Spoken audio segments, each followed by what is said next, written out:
Hello, leapers and fellow travelers. Welcome to Fate's Wide Wheel. I'm your host, Sam.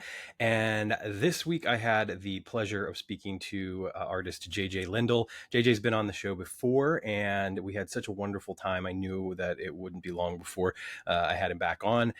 So excited about this conversation. And I feel like it's really kind of the perfect companion to our earlier conversation where we talked a lot about art and you know what artists need, and that's certainly been a strain of the conversation that's been had on this podcast recently. So I'm looking forward to sharing this conversation with you because we still talk about art and artists, but we also get a little bit more into the business side of things and certainly address the current strikes and the streaming model, physical media. We go kind of deep on some of that while also having a great time. And JJ is charismatic and brilliant and wonderful, just a swell human being. And I am so lucky that he keeps coming back.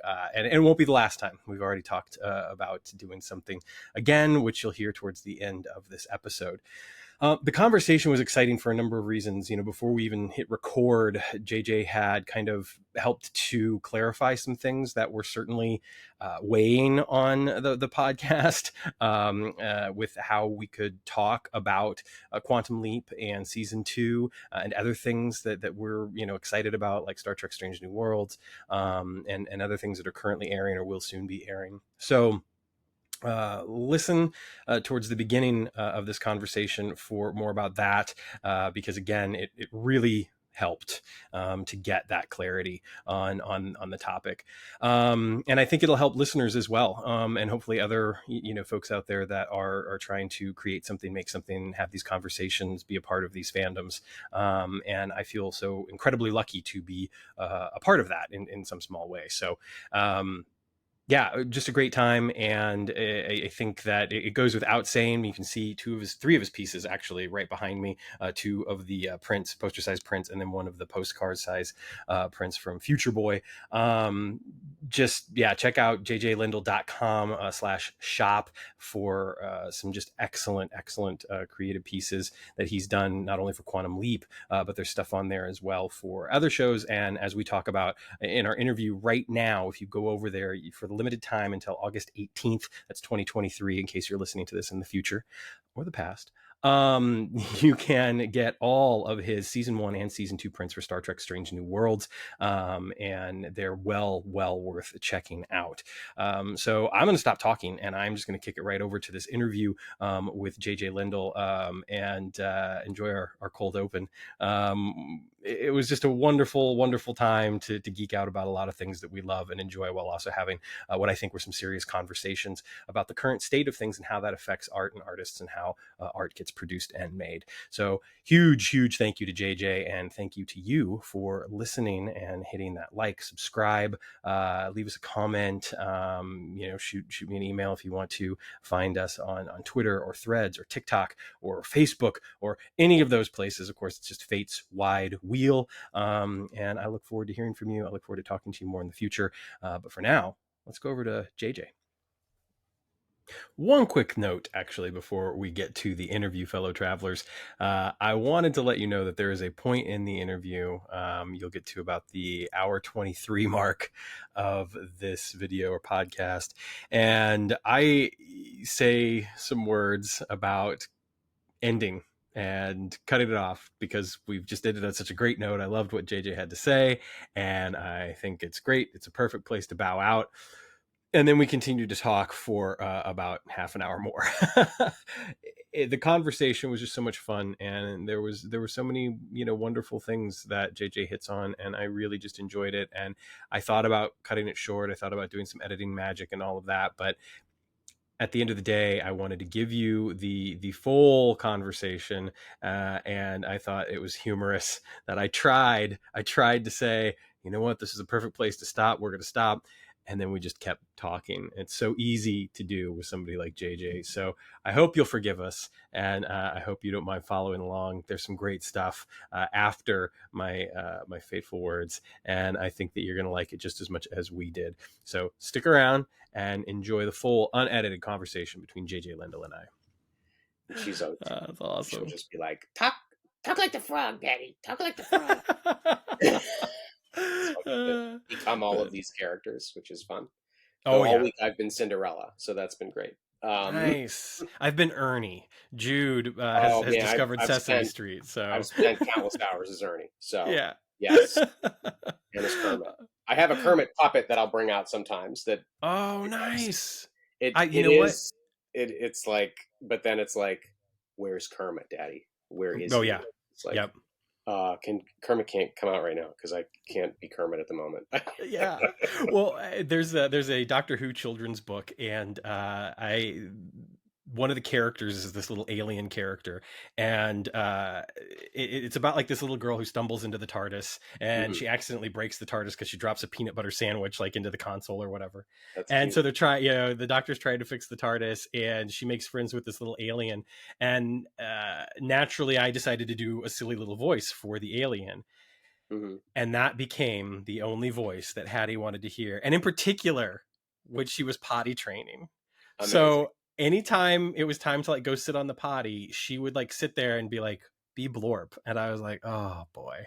Yeah. And so I'm sitting over there and I'm just sort of like ruining my voice Right. because I did this like, this crazy like, hi, Hattie, I'm Blorp, It's like when I'm and like, Grover. oh, It's oh, rough. Grover is tough. Yeah. Yes, it's like one of her favorites. Yeah. Have you done the monster at the end of this book? Oh, I can't tell you how many times I've read that to her. Yes, Oh, yeah, it's yeah. yeah. She It loves it. And then there's the another monster at the end of the book, which is Grover with and Elmo. Elmo. See, Yep.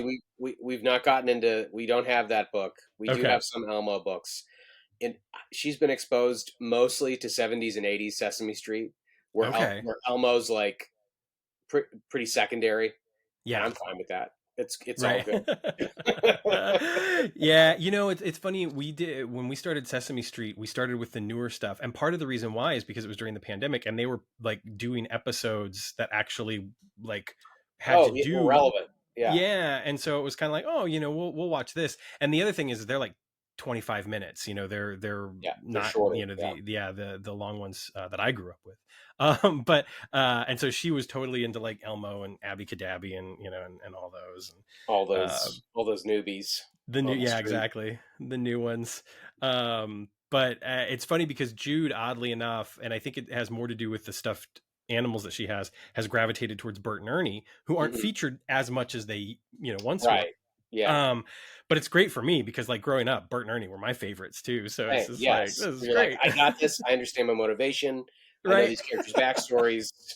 You've got duckies. You've got pigeons. Paperclip collection. Got it. Absolutely. I cooed like Bernice at one point in time, the pigeon, for those Yes. that might not Oh, know. I know yeah. Yeah. But You don't have to tell and me about Bernice. Um, Jude thought it was the best thing ever, and so now sometimes he will literally ask for Bernice, and all it is just me going like, and it's so silly. Like, yeah, exactly. He thinks it's the greatest thing ever. Uh, awesome. J J Lendl, welcome to the show. How are you? Hello. Our elongated Sesame Street introduction. That's right. We're doing the cold open. Yes. It's great to be back to chat during this hiatus season Yeah, break. Um, yeah, and we're getting close to the end of the summer here. Believe it or not, I it's know. flown by. At least for It me. really has. Yeah, for me as well. And I'm surprised because when the summer started, when Hattie um, graduated, as they say, from preschool, Yes. and also when the show, aired its finale shortly before that, I was just sort of Graduated like, from season one, as they say. yeah. Nobody says All of a sudden it was like, oh my gosh, the summer, what's going to happen over the summer? And now it's almost gone, and I'm yeah, sort of it's I'm crazy. wondering like, what did I do with my summer? Right. Whose hands are these? Whose old Yeah. hands are these? Why are there so many gray hairs in my Right. beard? That daily, and then I look at my 2-year-old and I'm like, that's it. That's why. Yeah. Now I remember. Totally worth it though. Yeah. Um, yeah, but it's been a good summer. It's been busy. But definitely missing the show, missing, Yeah. looking forward to seeing, what the next season holds, but just trying to be patient, doing other things. Oh yeah. Yeah, Um, there. Well, and speaking of before we get to the other things, and even talking a little bit about what we might be hoping for, we spent sorry listeners, we spent a good probably half hour plus talking before we hit oh yeah, record, and you educated me on something that I am so grateful for because it had been unclear. And recently on Threads, because we're cool like that, and we've got the social media accounts everywhere now, not just X. there's so um, many, my gosh. one for every But letter of on the alphabet. Write a children's right. book about that. Yeah, Oh boy. Um, but over on Threads, I had a listener who mentioned something about hey, you should talk about the show. If you're not on like the payroll, and if you're on the payroll, then you should just say that you are, and that way there won't be any confusion. And I was like, well, we're definitely not on the payroll. The only income we've ever generated has been from listeners, which is awesome and astounds me.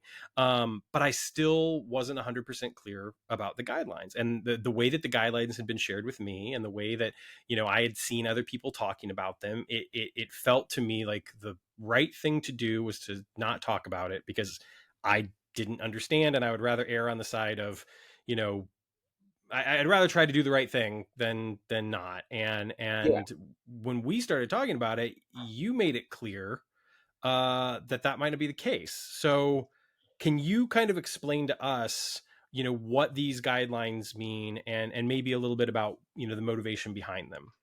yeah. I mean, so and again, this is just for me gathering information, and my initial connection to this was through the art world, through fan art, because when SAG announced the strike, um, they put online a number of guidelines having to do with the strike, and people immediately read these guidelines who are not affiliated with SAG-AFTRA, who are not union members, who are not actors, who do not earn income from the studio system, and assumed for one reason or another that they applied to them, which isn't the case. So if you're a fan of a show, as long as you're not drawing income from the studios, as long as you're not under contract as an influencer, that's a word that was touted a lot. If you're Yes. online, you have a big following. Well, I'm an influencer. I'm a content creator.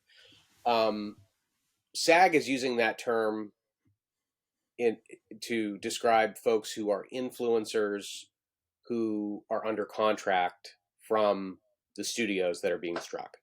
So if you pull a paycheck from the studio and you're continuing to discuss these struck programs, then that's a problem.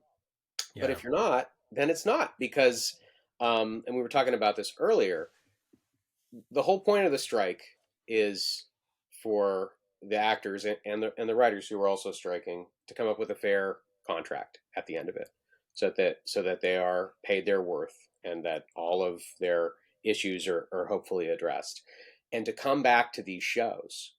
And so if fans are abandoning these shows, if they're not willing to talk about them, if they're not willing to make podcasts about them, if they're not willing to create fan art for them, then there's not going to be much to come back to, especially Yeah. if this strike manages to last into the fall when these shows begin to air on television. Because the last thing these, writers and actors want are for these shows to air and for folks not to watch or not to discuss them.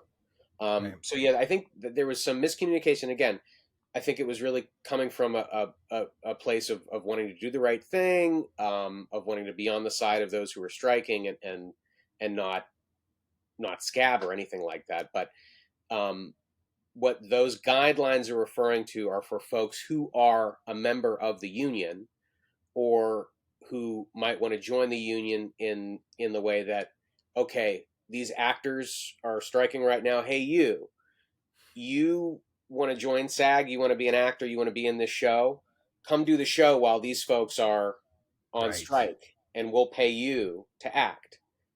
That's what they're referring to. Yeah. So don't do that, Right. because that's something that, if you are working in place of a striking union member, that can get you disqualified Yeah. from joining the union in the future. And I think that's what a lot of people were concerned about as well, who have aspirations on joining one of these unions in the future. But being a content creator in the way that a fan artist is, or someone who's doing a podcast, or really just online posting on social media, Right. that that stuff is fine. And and a lot of the folks who are involved in productions have said that it's fine. So that's my 2 cents.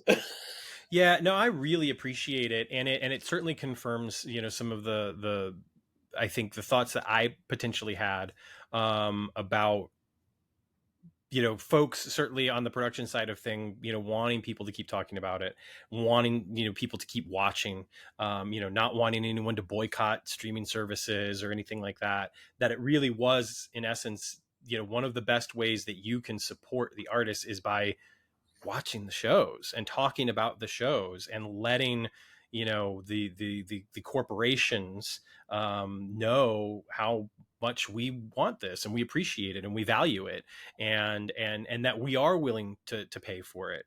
Yeah, um and yeah, I'll add yeah, a slight caveat there yeah, because I create artwork. I've been doing artwork for over the summer for Star Trek Strange New Worlds, which has been airing its 10 episode season. And right in the middle of the season, the strike started, the yeah, SAG strike. And so this is when this discourse online started, which was like, you can't post art for these shows because they're striking, and the website says that you can't promote the shows. Again, the website, which is meant for union members, saying that union right, members can't promote these shows because they're on strike. Um, but I did think there is a bit of a sort of gray area here, because if I'm posting artwork for these shows and the actors are striking, so they're not going to be sharing things out and promoting them, could I be giving free promotion to the studios mm-hmm. that I don't want to do? So Right, my workaround for that was I created um, a, uh, a logo that basically yes, said I stand with SAG-AFTRA and WGA. And so every piece of artwork for a show that's been struck that I've posted since the start of the strike, I have included that logo on. So if they want to nice, post that, if they want to share it out, they can, but they're also sharing out support for the unions that are striking. So that yeah. was sort of my middle ground solution that I found. I think it's lovely. It's become, we use it as the Fates Wide Wheel image on all of social media right now, and I've seen other people and other fans using it. I know that we have some listeners that use it as well, and I just thought it was wonderful. It was simple, it was elegant. It was and it was the perfect way. I mean, reading your statement about it was funny because as I was reading it, there was in my mind, I'm going like, well, yeah, I mean, you're creating art, you're an artist, like you should be allowed to do that. I don't see any conflict here or whatever. And again, with the conversation that we've been able to have, it's clear to me that certainly with what I'm doing, there's I'm not crossing any picket line, virtual or Of course not. otherwise. Yeah, absolutely I'm not. Yeah, I'm not a union member, and quite frankly, like my own acting career or aspirations aside or whatever, I would rather be able to talk about something that I love, share something about the show that I love, and these shows even that I love, Hmm. and do whatever small, and I'm sure it's small, part that I can to keep that conversation going, so that exactly what you're talking about, that doesn't happen, that come fall when the shows air, if the strikes are still ongoing, that there isn't just crickets in response, that Right. that instead we're continuing to have this discourse about these things that we love. Because I think that something that sometimes gets lost in these conversations, and it's something I've tried to reinforce at every turn, is that this is art, and art deserves to be dialogued about, and we might look at ourselves as fans or whatever. We're an audience, and the one thing that art needs almost more than the artist that creates it is an audience. Without the Right. audience, it's nothing. And Right. so I think that that's important, that the audience remains to be able to appreciate this art, and that's already been created. We know they're not doing anything right now. They can't. Nothing's being Right. written. Nothing's being put in front of a camera. So what has been created, I think it needs to be appreciated. And knowing specifically when it comes to Quantum Leap, that they were filming episodes with the very real notion that there could be a strike in mind. Like they did this on purpose. And this wasn't like, NBC, Universal, or Comcast or anybody coming and saying like, you have to make this. This was a, judgment call by the production team saying like, hey, we've been renewed for season 2. Let's keep going. Let's get this, let's keep the creative juices flowing. Let's write this season. Let's go all out and see what we can come up with. And so I'm really looking forward to it, because I know that this is something that took a lot of love.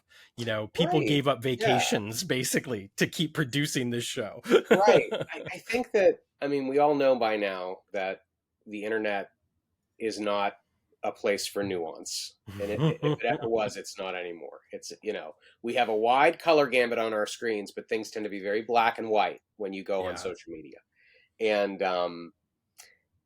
it's funny that, fans, and understandably so, when they love a show, there's a sense of ownership there. Yes. And I think sometimes that can create a blind spot, because no matter how passionate you are about a TV series, about watching it, rewatching it, writing, fan fiction about it, creating artwork for it, starting a podcast about it, you're never going to be as passionate about it as the people who are making it, Yes. because they're pouring their entire heart and soul into creating every episode, every scene, every piece of scenery, every costume, every word that is stated. They are thinking and agonizing and working it out. And it's Yeah. really easy to be a backseat driver for television, especially for network television, because they're doing, 20, 24 episodes a season. But, with you saying like they made a concerted effort to try to finish these episodes in time, of course they did. Yeah. They are the ones who are most invested in the show, Right. and will remain to be, even if they can't discuss it publicly, because they are holding out for a better contract, which obviously it's more important than any television show, no matter how passionate you are about it, because these are these people's lives. Yeah. And if you are paying attention to what's going on, it's not even just about the people who are working now. It's about the people who want to be working in a couple of years. It's Yeah. about the next generation of writers and actors, and whether or not they're going to be able to make a living doing this thing. I think like 87% of actors make less than $26,000 a year Yeah. acting SAG members. That's a lot of actors who are not going to be able to make ends meet, especially in a place like Los Angeles. Right. So, these writers are passionate about these shows. They want us to talk about them. But, they need to keep their eye on the ball about their industry. And I'll say this, Sam, talking about like not wanting to go silent when these shows come back if the strike is still going on, versus um, you know solidarity. Those things aren't mutually exclusive, in the sense that there's a way to talk about these shows and also champion what these unions are trying to do. Absolutely. And that, I think, is a lot more important than staying quiet, Yep. because you don't want to, promote something that's being struck. I think it's going to mean a lot more if you can sort of blow the whistle and say, Right. hey, here's a show that we love, and you want to know why it's not in production right now? This is why. And this is why it's important. And this is why we Yes. need to do everything we can as non-union members and as just people who love the show, to Right. support what's happening. And because, again, if enough actors and writers support what they want, and enough of the audience supports what they want, then that's going to be a better recipe for success for getting a good contract. My 2 cents. Yeah, I completely agree with everything you said, and I thank you for saying it, because I think that that's part of the nuance and bringing it to bear on what we're talking about, is being able to talk about the show, champion the show, want the show to do well, while also being able to understand that the people that create the show, need to be treated better. And it's one of the reasons too why, while last week when I was talking about the circumstances that helped to create the situation that led to the strikes, I think it's important to understand what happened, especially with with Viacom and Disney and Comcast, and also being able to understand that there is a separation when it comes to talking about like Viacom or Comcast versus talking about NBC or Paramount, or because the studios in general, they want to be back to work. You know what I mean? Like they want Absolutely. to, they're not, nobody who works in any of these studios is out there crowing about, hey, we saved $100 million last month because we weren't doing anything. It's like, why would you even like, why would you celebrate that? And so the notion that you have, the situation where they've sacrificed sources of income in order to Yeah. jump onto the streaming train, and realize that the churn rate is high enough that they're not going to be able to continue crowing about all the money that they're making. Unfortunately, they decided that the best way to keep things going was to try to kind of screw the people that are creating what they're pushing. And it's like, why would you do that, especially when you're talking about this extra $250 million that you made because of XYZ, and that $250 million isn't going to be there 6 months from now It's because right. yeah. And we could talk. We could. I think you and I could probably talk for a very, very long time about the current streaming model, Yeah, and how it's never made sense. But for the last 10 years, we've all just sort of been like, I guess they're making money somehow. right. I guess this is profitable because they're doing it. When in actuality, the system that existed prior to streaming on network television and on most of cable was you made TV shows, and during the TV shows you aired commercials, and you charged companies money to air their commercials. The more popular the show, the more viewership there was, the more money you could charge them. So it Yep. created an incentive. We make really good shows that people like, then a lot of people are going to watch them, and they're going to watch the commercials and maybe buy stuff. So we can charge companies a lot of money. That was it. That's Yep. TV. Um, And add to that not only when you were done airing said TV show on your network, then you could sell the syndication rights to somebody else and make money off of that. so let's talk about that. All right. We want to be able to syndicate our show. How many episodes do we need to do that? 100. Okay. Well, if we make 20, 25 episodes a season, if we can get this thing to last 4 or 5 years, we can syndicate it. Well, great. Okay. So we'll do about 24 episodes a season. Streaming comes along, and really a little bit prior to streaming because, prestige cable shows started cutting episode orders. Right. But now, okay, we're going to make 13 episodes a season, 10 episodes a season, 8 episodes a season, 6 episodes a season. Why is everybody, what's this churn rate about? Like, why won't they stay signed on to our service longer? Well, you either drop every episode you've spent 2 years producing in a day and people watch it over a weekend, Yep. or you release them weekly, but you only release them for 6 to 10 weeks. And then they Yeah. cancel the service until the next season. Guys, it's not rocket science here.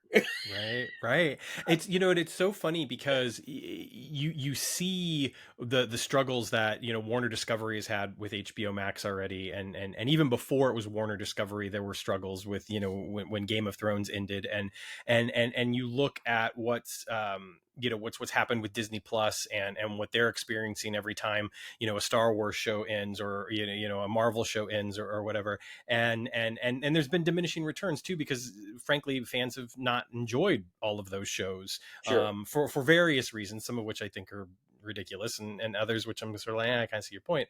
But Paramount Plus recently held or had some sort of, I don't know if it was an earnings call or what it was, It was an but investor's call. It was a quarterly investors call. investor's call. Yeah. Thank you. Hmm. And one of the things that they really championed were their franchises, and Star Trek in particular, and how they had seen less churn because of the way that they had been able to sort of basically keep a Star Trek show on all the time.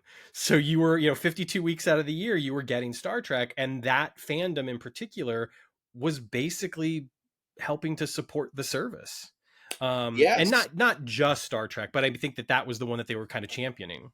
Well, there have been 3 Paramount Plus shows that have broken into the top 10 list of streaming in the entire existence of Paramount Plus, or CBS All Access, which was known as before. Star Trek Picard, Hmm. Star Trek Strange New Worlds, and I'm going to get the year wrong, but it's one of the Oh, Tyler Sheridan Yellowstone Yellowstone sequels. shows, yeah. So 2 out of the 3 are Star Trek shows. So I believe the term that they used on the investors call was super serve our fandom.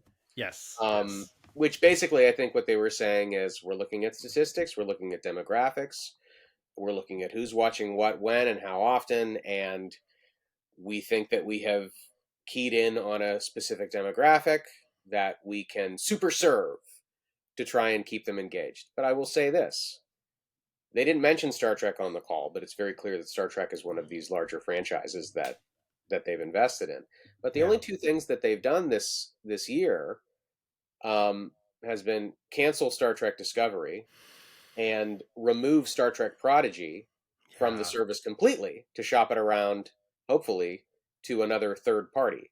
Right. So there is, for me, there's a bit of a it's not a very coherent strategy because you're you're sort of taking some Star Trek away, but you're saying we want to super serve the things that work. So we'll see what happens. It's this could just be the folks. I hope it's the folks who are maybe creatively involved in Yeah. these shows trying to recalibrate in a way where they can sort of better serve the fandom as a whole, and that this isn't the idea of like this is what we want to do but we're also cost cutting, and everybody who's making these decisions has nothing to do with the people actually trying to craft this franchise.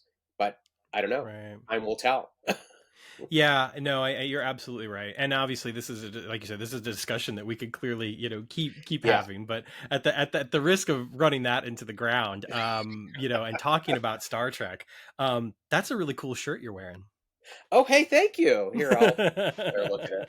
So there you are. Yes. So right now there's one of these and I'm wearing it. But this is adapted from the episode poster that I created for the second season premiere, The Broken Circle. And I'll take the opportunity to mention that I've created 20 designs for Star Trek Strange New Worlds, one for every episode of season 1 and 2. And if you are interested in any designs, if you've seen them online, I'm doing a very limited timed release. You can order any of those prints right now via my shop from now until next Friday, August 18th. So if anybody's interested in any of my Star Trek Strange New Worlds designs, you can get them until then at jjlendl.com/shop. And after I do the prints, I will be making some of these t-shirts available in the shop pretty soon. Nice. I'm waiting so that I have less things to do at one time. That is completely understandable. Because I have a feeling that you're going to have a lot of orders on your hands. Yeah, we'll see. I mean, it's so funny because I don't generally make, because a lot of my Star Trek stuff isn't official. I don't always make it available, but for the last couple of seasons that have aired, there has been such a huge response, primarily Yeah. from the production, from cast and crew, who I get messages, I'd love to get a print, I'd love to get a print for my office, and it's, first of all, amazing, flattering, and I've had that that wonderful experience with the folks behind Quantum Leap as well. Yeah. And so it's, I mean, I feel like hopefully I'm not stepping on anybody's toes by having them available for the next week, just so people can get what they want. And there's not a lot of Star Trek prints out there anyway, certainly Right. not anything for Strange New Worlds or for Picard. So I'm glad that I can, I love making them. I love the shows. Very passionate about Star Trek. Very passionate about Quantum Leap, obviously. So it's really cool that I can share that. And again, like, I'm looking at your feed here, Sam, and I see my work behind you, and it's Yeah. so amazing to be able to connect with fellow fans that way too. It's just such an honor to, you're basically inviting Yeah. inviting me into your media room here, which I'm very grateful. Oh, I mean, obviously the way that we connected was because of how awesome I thought your work was, and it was, that gave the opportunity to kind of like start this dialogue. And it's funny because I feel like, not only did we do the podcast, which I still, it's one of my favorite conversations that I think I've ever had on the podcast. Some of the stuff that we hit on about art and just, and being able to have that dialogue and also of course talk about this thing that we love so much, was so much fun. And so it was this wonderful thing that I really love this person's art, and now I know that they're really cool and just a good human, and that makes it even better. But there It's was no almost doubt. done. Um, that's very kind of you to say. I would say the same thing about you because I listened to the podcast and just being really impressed with what you guys have been able to do, and particularly pivot your show, which and you and I have talked about this, which was aimed at a TV series that had been off the air for decades, Yeah. and then suddenly you find yourself, and I've been there too. Like you find yourself at the apex of this. You find yourself in this moment, and Yeah. it's like it's a sink or swim. It's like, what do we do? Do we take advantage of this opportunity? And you just you did it, and I just it's so cool to see the years of work that you've done pay off in this new way to sort of like bring this show, frankly, to another level where you're interviewing cast and crew of the series. You're talking with showrunners. You are basically, I think we'll talk about this too. You and I have mounds of physical media behind us, but Right. in a world where there are few, special features for film and television have become few and far between, Yeah. you're doing the work every week. Yeah. You are creating additional content for fans to absorb directly with the creators of the show. It's the kind of stuff that you would usually find on a home video release. Right. But you're doing it yourself, and it's just incredible. It's just kudos. I'm so you know but Oh, shucks. you Thank can't, if you. you're not watching the video feed, we're not worthy. It's great. No, well, I really appreciate that, and you are worthy, and I think that it's one of those things that I've certainly, I was disappointed on one hand that that there weren't special features on the Quantum Leap season one Blu-ray. I'm gonna grab Um, it. I'm gonna get yeah, it here. go for it. I just thought that was really too bad. But then I did think about, and I mentioned this, in my kind of review of it.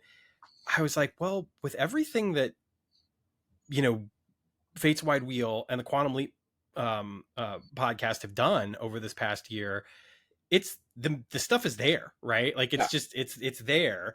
Um, I do wish though that that we were getting a little bit more, because um, I look at Strange New Worlds season one, hmm hmm which actually I have the beautiful steel book here. I Oh just got man, this see, the other day. I have the regular edition. Where is it? All right, you just hold up the steel, but yours is nice. That's the one with um, like on a horse, right? yeah, Yeah, yeah.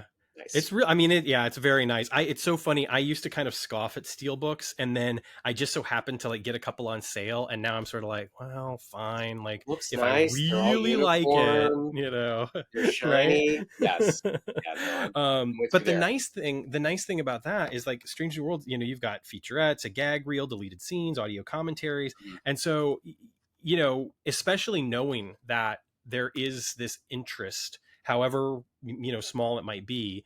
When we had Deborah Pratt on the show, she talked about like, why can't Quantum Leap be some sort of franchise, be akin to Mhm. Star Trek? And I think that for me, there needs to be this element of, I know that the people involved with creating the show are taking it seriously in that manner. Mhm. Now the people that are distributing the show, I think, need to do that, and physical media plays a big part in that, in my opinion. Yeah, and I totally agree, and I'll share my perspective, Yeah, which is much sadder. Are you ready? I am. Go for it. I'm I was shocked when this was announced at all. Yeah. And so when they announced it, as soon as they announced it, I assumed there would be no special features. I was just hoping that there weren't any issues with it. This more and more these kind of releases are sort of done via third party. Yeah. And this one was they're pressed discs, which is great. But they're manufactured on demand. Mm, And why do we do that? Because we save money doing that. right.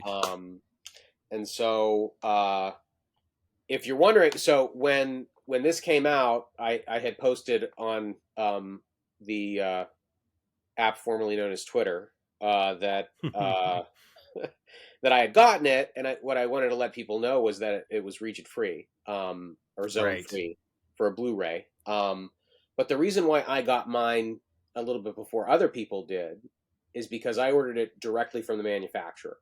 Oh, Um, wow. and so a little trick there. If there is a release like this, which is manufactured MOD, Hmm. if you're ordering from Amazon, Amazon's ordering from the manufacturer. Right. So they're going to order a bulk from the manufacturer, get it into their warehouse, and then ship out. But if you order directly from the manufacturer, they'll send yours out when they send Amazon theirs before they send it out to you. Yeah. So moviezing.com is the distribution wing of the main disc manufacturer for most of the studio shows. So if you head to that website, it's a very quaint website, uh, but it's legit.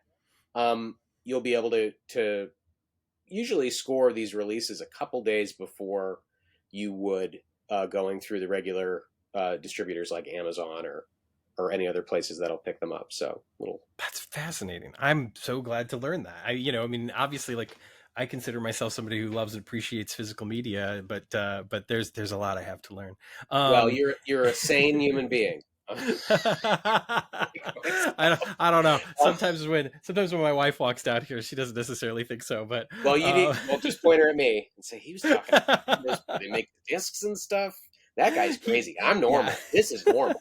Um, but I will say that and again, I you and I were sort of talking about this before, but all the stuff going on with the strike, um, with the studios, all of this is connected. It's about cost Yes. saving, and so the studios are looking to save costs any way that they can. Um, Sometimes that has to do with taking work that you would do in house and getting third party companies to do it at a lesser price and usually at a lesser standard. Unfortunately, that's Right. sort of where the cost cutting comes from, or just cutting things out completely. Right.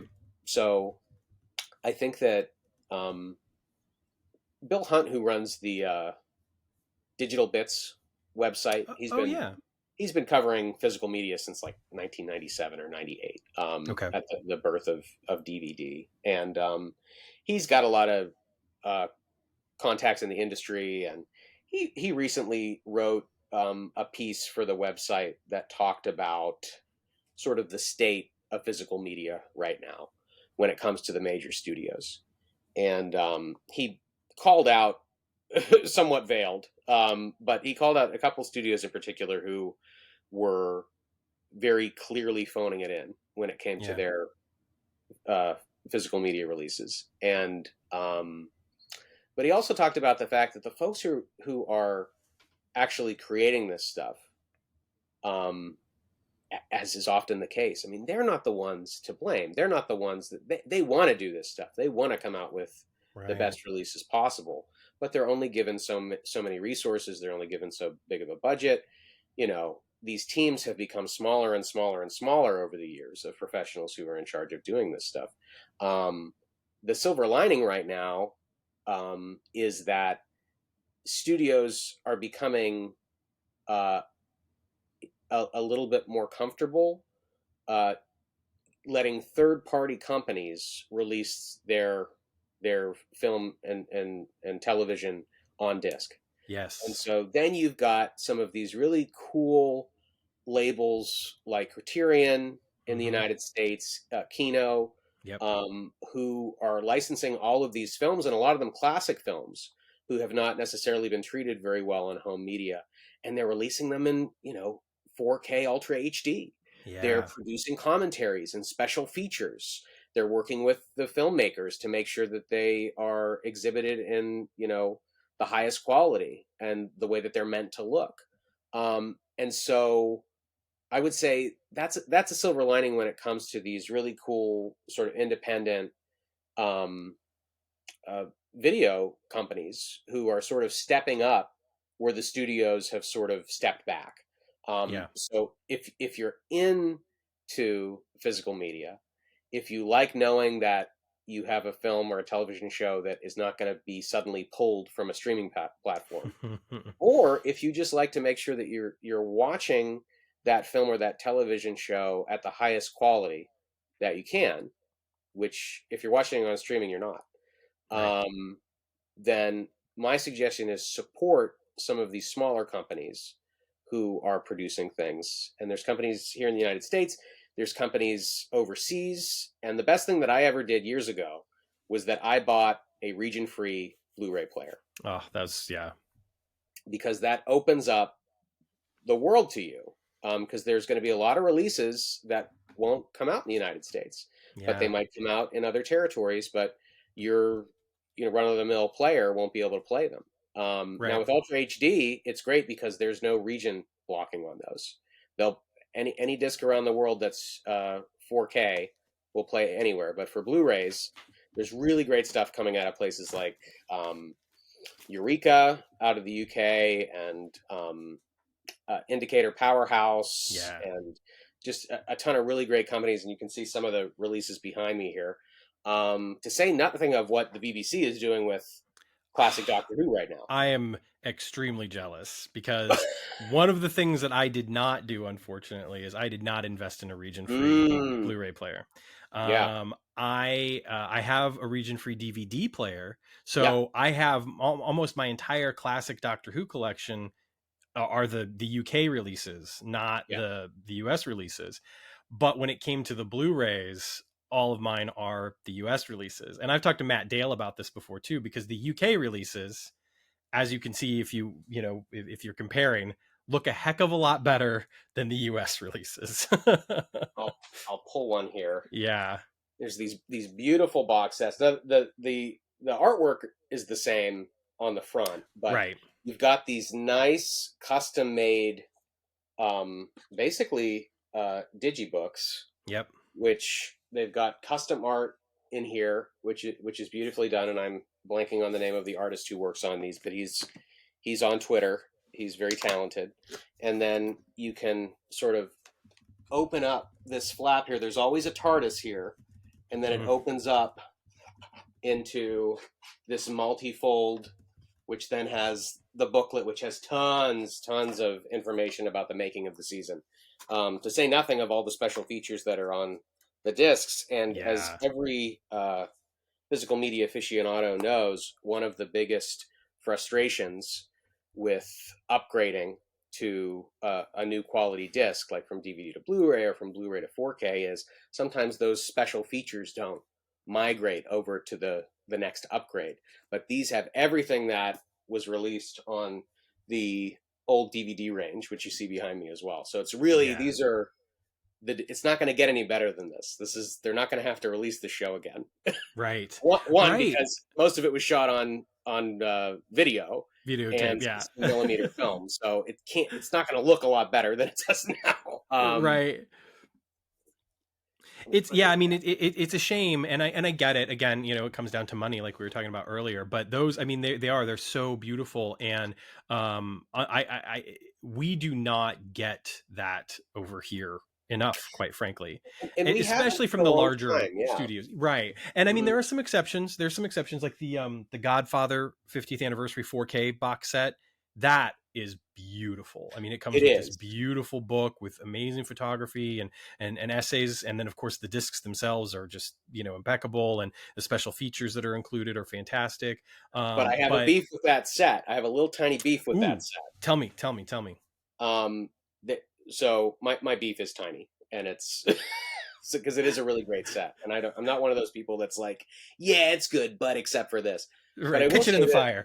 yeah, it's right, exactly. And I have that set, and it's great, and the films look fabulous, and they were in need of a fresh restoration, and I'm really Yeah. glad that Coppola went in and he went through, and to say nothing of recutting the third film Right.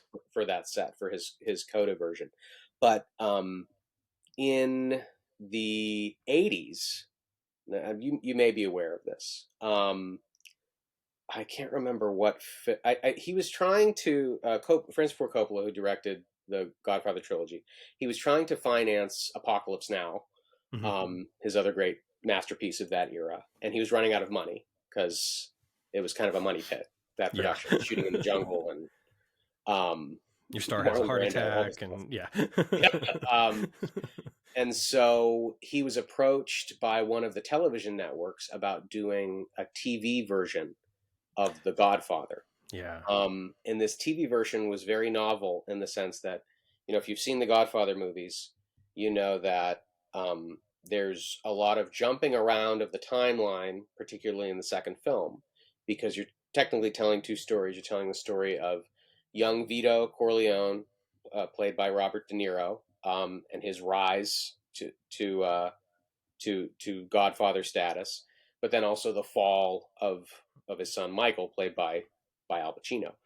What they got Francis Ford Coppola to do was to recut those movies chronologically, Yeah. so that the film opens with young Vito fleeing Sicily and for Ellis Island, and then the entire film plays chronologically, which is like, why would you why would you do that? Right. What's cool about it is that, and part of why they paid him to do it, is that he took a lot of deleted scenes that aren't in the original films and plugged them back in chronologically to where they belong. So Yeah. there are some pieces of The Godfather you can only see on this edit, this multi-film edit. And so it seemed to me like that was a natural special feature to Right. include, but it didn't make the disc, unfortunately. So that's my Yeah. one little squabble. But That is understandable. here's the deal: if you're crazy, you have the Laserdisc version that they came out with. uh, That's awesome. so sometimes if I want to, and this is a cool set. They used to do it. So this whole, Yeah. they've got this whole booklet about the behind the scenes making. They call it the Godfather trilogy, and it's 1901 to 1980. It's over a number of these. Do you think everybody in the audience knows what a laser disc is? Should I introduce what? I don't know. Maybe there are some that don't. You should totally introduce. So in the 80s, there were well, I guess technically three main home video formats that were sort of on the rise. There was VHS, which ended up winning the day. There was Beta, which was another type of VHS tape, but then there was Laserdisc, which was basically a DVD the size of a vinyl record. Um, and what's interesting about Laserdisc is that it is higher quality than VHS. Yeah. It is a lot closer to DVD quality, even though it debuted well before DVD. But VHS won out because I think it was smaller, and I Right. think that it was less costly to actually make. So And it's funny because Betamax was actually higher quality than VHS as well, yeah, but for similar reasons, the VHS was not only was the VHS cheaper, but the VCRs were actually cheaper to produce than Betamax players were. yes, and they were still incredibly expensive. It would cost Yeah. $100 to buy VHS in the Right. mid '80s, and then down to 50, and then finally now you can 20 buy them at bucks. the local thrift store for 50 cents. But yeah, I have a handful of laser discs, mostly stuff that hasn't migrated to DVD or Blu-ray. Yeah. Thankfully, that list is getting shorter. I was able to retire um, my TV edit of Star Trek: The Motion Picture, which I had on Laserdisc, because it was included on this phenomenal Yeah. set, which just came out over the holiday Yep. last year, which includes three different cuts of Star Trek: The Motion Picture: the theatrical, the TV cut, and then the director's cut, which was restored to 4K because it was originally produced for standard def. But Yeah. they went in and they redid all that stuff. And I will just say, if you have not seen the Enterprise reveal, when Mr. Yes. Scott and Kirk go around the Enterprise in 4K, Yeah. like, you have not seen the Enterprise, because it is, I mean, it is Yes. stunning. I mean, Yes. just stunning. And the first time I watched it, I was actually watching it on my PlayStation 5. Because I had yet to upgrade to my Panasonic Yes. 4K player, Your and 4K. and Yeah. and even that is a difference. Nothing against the PS5, but being able to see it like in the Dolby Vision and being able to, like, it is, I mean, it's just stunning. It's absolutely stunning. Right. And it's talk about creators, talk about um, the folks making these films, they want you to see them as they're intended. Yeah. And so we are very fortunate. If you're my age, if you're in your 30s, you remember. And we didn't have a VCR for most of my childhood. Hmm. We weren't at that you know socioeconomic status, and so we would catch stuff on TV, and we would see stuff at the theater. When we got a VCR, it changed our life because we could record things. I Yeah. used to record stuff on an audio tape so that I could re-listen to it Mm. from TV Hmm. before we got that. But now we have all this access. Of course, we probably have too much access For sure. because we just I have all mean, these options. we have so much access that I own this now. You know what I mean? Like, What? this thing is awesome. This is, Amazing. when you were mentioning boutique labels, one that we left out is Vinegar Syndrome, which, it's Yes, funny Vinegar because Syndrome. Vinegar Syndrome, they got their start basically doing, like, you know, trashy adult films from the late 70s and early 80s, but Hmm. they've pivoted recently. I mean, not recently, they started bringing in other stuff, pretty quickly, Yeah. but recently they've started doing some bigger titles, and, like, Yes. even the Roadhouse that's behind me, which I don't care what anybody says, I love that movie. And that box Crazy. set is Um, gorgeous. yeah. And so the work that some of these third party companies are doing is incredible. It shows that there are audiences for this stuff because these Yes. companies are making it work. Right. They are smaller editions. That I think the problem, or maybe I shouldn't say the problem, it is a problem, but the disconnect is studios are money making businesses, and I'm not knocking that. I mean, Right. they're businesses, but the problem is when you become so obsessed with profit over content that you will only take on things that are going to make you a substantial amount of profit. Yeah.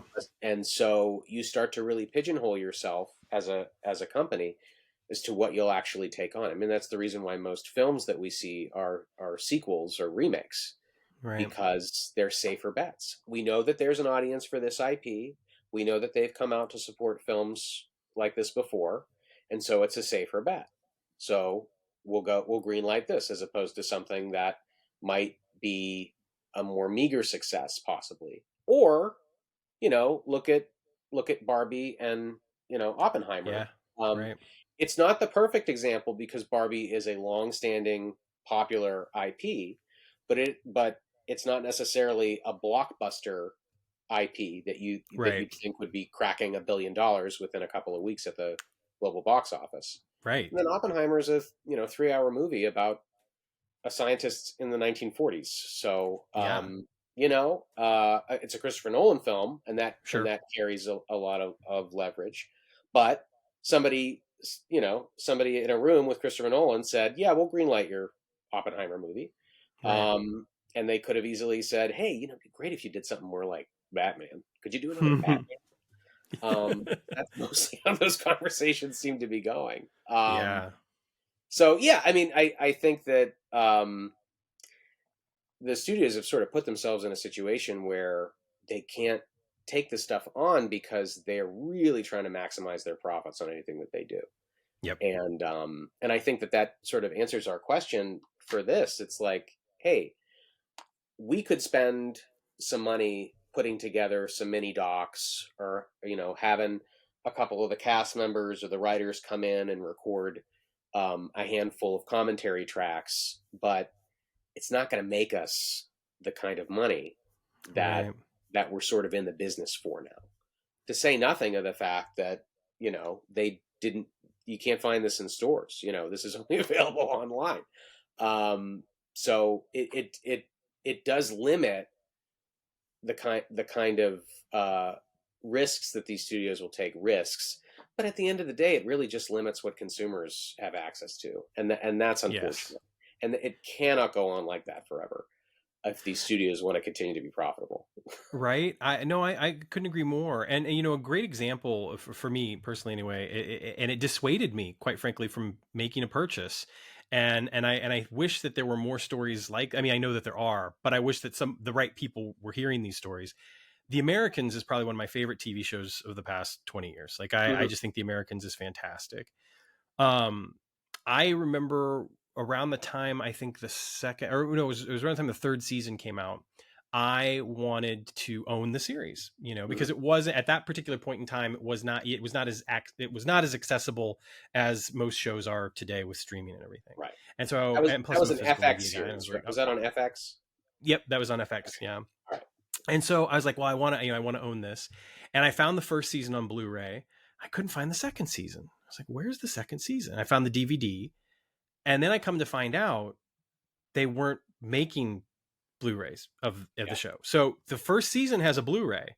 None of the other seasons do. Hmm. And it's like you have this incredible award-winning show that, got a ton of acclaim, especially from eh, a lot of people in the industry even. And I can remember following Bob Falls, who's the former artistic director of the Goodman Theater, and or well wait still artistic director.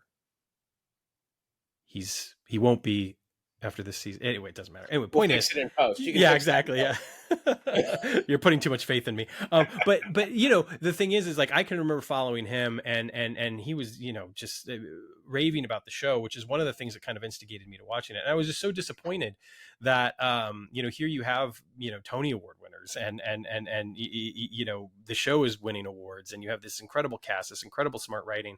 And how sad is it that I cannot own this show in a format that is going to best, reproduce, and not even reproduce, but better what I saw on television. Hmm. And that's the other thing that I think that you hit on earlier that people don't understand sometimes. Another great show, which has Matthew Rice in common with it, was Perry Mason on HBO Max. I Hmm. was livid, quite frankly, when I found out they canceled it. It made no sense to me. And when I read that basically the reason why they canceled it is because they didn't want to pay the money it costs to produce the show, because it's an expensive show to produce. Hmm. For my money, it's one of the best looking shows they have ever produced. Like, the show looks beautiful. And to realize that we will never get that show on 4K Hmm. breaks my heart, because that show, as good as it looks streaming on HBO Max, would look even better on a 4K disc. It would Yeah. sound even better on a 4K disc. And the fact that that's not going to happen, it really is, it's sad to me, because it's a work of art, and these people are working so hard. And, to take it back to Star Trek for a moment, the amount of work and effort that went into creating that Enterprise, that went into creating these practical makeup effects that they used, that at the time, when you see it on a big screen in 70 millimeter or whatever, yeah, like that is whoa. Yeah. But every other release on home video or television, release that you were seeing after that, it didn't really matter, right? This is an opportunity to appreciate the work that these people have done in a way that you really can't do unless you are sitting, watching this on a huge, movie screen. And even then, depending on the print that they're screening, you don't necessarily know what you're getting. So Right. on a 4K disc, being able to appreciate the work that went into producing these shows, the artistry that went into these special effects, it's just a shame that it's not appreciated more, and that you don't find, unless it is, luckily Star Trek does get that release, and some of these, other Hmm. films that are getting those releases from Criterion or Kino or whatnot. It's just such a shame that, there's not more support for it. And I think that with where streaming services are finding themselves right now, not to go back to our earlier conversation, and the great potential for some of these services not existing a few years from now, like that's a reality. Like, the Absolutely. reality is that some of these services are not going to be there, and all of this content, this embarrassment of riches that we have right now, will not be there. That investing in physical media, and it really is an investment in a way, it is a way to not only show your passion, but also to ensure that we get high quality representations of this artwork Right. from the people that are making it. Yeah, and I mean, there's a lot there. I totally agree. I think it's part of the big disconnect between the people who actually put their blood, sweat, and tears into making these television shows, and the people who make the kind of decisions that we're talking about. You know Yeah. how it's going to be. Of course, every single person involved with those shows, they want to see it on disc. They want to see it at the highest quality. They want to see a lot of support, publicity, promotion for those releases. It has nothing to do with their day to day job. And at some point, someone, yeah, or maybe a number of people at the same time said, "Hey, if we keep releasing all this stuff on DVD, then it's going to affect people keeping their subscriptions for our for our streaming service. So we can't do that." Um, so now we're in a situation where you have to keep the subscription to have access to certain shows, but then the shows can also suddenly disappear now, Yep. sometimes for tax purposes. Yeah. Um, and when they Willow take is those a shows good away for that example of that. reason, they may never resurface again. Which is incredible. I mean, that's a whole other level of disrespect to the artistry involved in this stuff.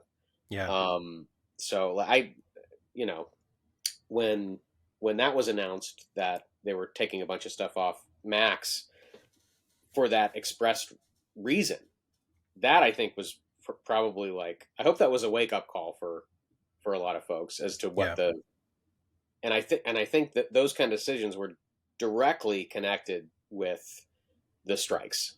You know, Absolutely. those kind of things happening. Um, and certainly all the streaming and the royalties that are connected to that. But you're taking projects and you're trashing them. Like there's a whole movie with Michael Keaton as Batman that is in a trash can somewhere Yeah. because Warner Brothers wanted to save a buck. It's crazy. Yep. Um, it's Well, and crazy.